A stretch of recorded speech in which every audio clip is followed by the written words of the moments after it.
Bonjour, nous allons traiter un exercice qui tombe assez fréquemment sur le début de la dérivation pour obtenir graphiquement un nombre dérivé. Donc on vous donnera une courbe représentative et la plupart du temps il y aura aussi les tangentes associées à certains points.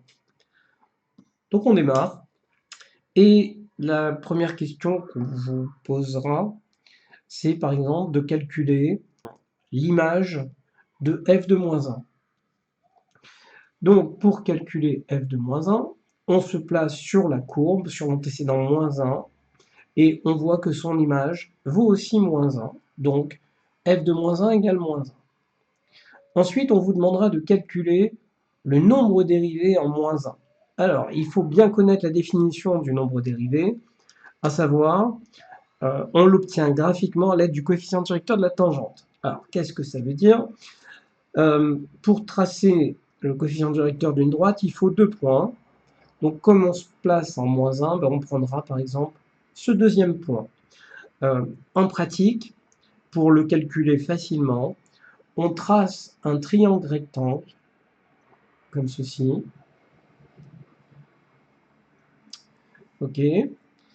Et ensuite, on va tracer cette double flèche que j'appelle variation des Y. Et cette double flèche que j'appelle variation des abscisses, entre les deux points que j'ai choisis. On peut en choisir plein d'autres, bien sûr.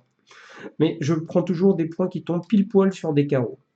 Donc, il est à remarquer que la tangente est orientée vers le bas.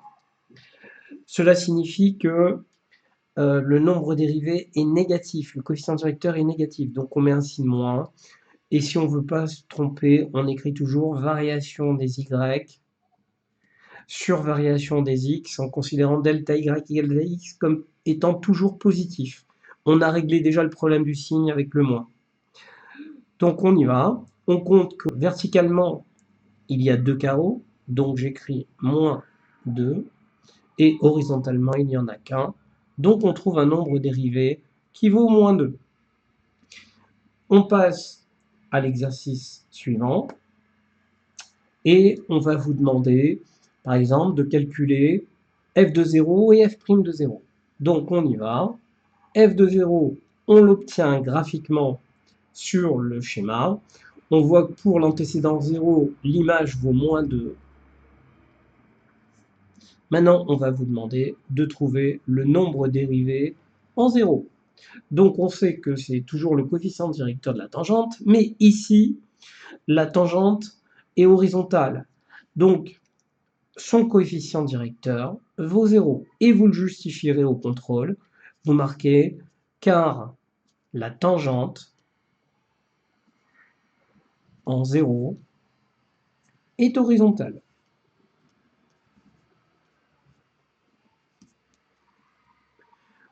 On passe à l'exo suivant. On va vous demander à la question suivante de déterminer f de 2. On va sur le schéma et on voit que f de 2, c'est 2. Pour finir, f' de 2, c'est donné par le coefficient directeur de la tangente. Donc on va prendre 2 points de cette tangente et on va tracer un triangle rectangle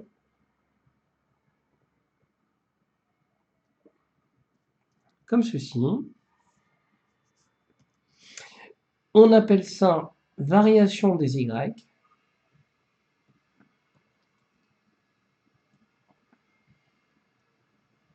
On appelle ceci variation des X. Et on voit qu'il y a... Alors déjà, la tangente est orientée vers le haut, donc positive. Et on va avoir plus delta Y sur delta X, c'est-à-dire 4 carreaux sur 1 carreau, en faisant bien attention à vérifier bien l'échelle des unités, et on obtient un nombre dérivé. J'espère que cette vidéo vous a plu. Si vous le souhaitez, vous pouvez vous entraîner sur des exercices similaires en achetant mon livre sur la plateforme d'Amazon. Le lien est sous la vidéo. Bonne journée à vous!